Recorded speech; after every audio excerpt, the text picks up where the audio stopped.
তা দেখো, আমরা কালকে পুজো গেছে, বিশ্বকর্মা পুজো গেছে, পান্তা ছিল, আমরা একাদশী করেছিলাম শাশুড়ি বৌমা। তো কালকে আমরা ফল খেয়েছিলাম সারাদিন। তো আমরা আজকের আর পাচ্ছি না, এখন আমরা সকালবেলা পান্তা নিয়ে বসেছি। এই যে পান্তা ঢেলে নিচ্ছি,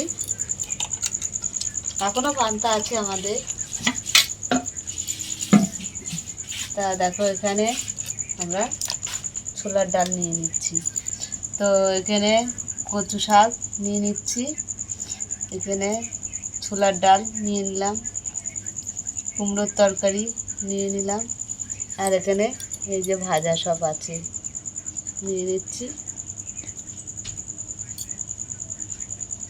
আলু ভাজা, বেগুন ভাজা আছে, অনেক ভাজা আছে, সব মিলেমিশে রয়েছে।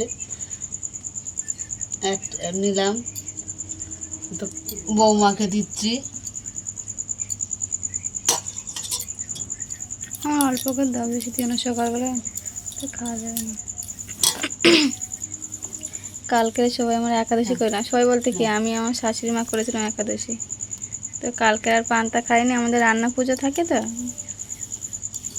ওই জন্য আর কালকে পান্তা খাইনি, একাদশী করেছিলাম ওই জন্য পান্তা আগের দিন টক পান্তা খেতে হয় আমাদের। আমরা এখন টক পান্তা নিয়ে সেই জন্য আমরা বসেছি। টক পান্তা খাচ্ছি। মার থেকে প্রথম শুরু করা হোক। তা দেখো, আমরা টক পান্তা নিয়ে নিয়েছি অলরেডি। দেখো, সব আমরা নিরামিষ রান্না, তো আমাদের সারা রাত ধরে রান্না করতে হয়, রান্না করে সেটা পুজো করে কালকে সারাদিন সবাই পান্তা খেয়েছে, আমরা খাইনি। তা আমরা ঠাকুরকে ভোগ দিয়ে ভঙ্গ করে আমরা এখন পান্তা খাচ্ছি। আর তোমাদের কেমন লাগলো বলো,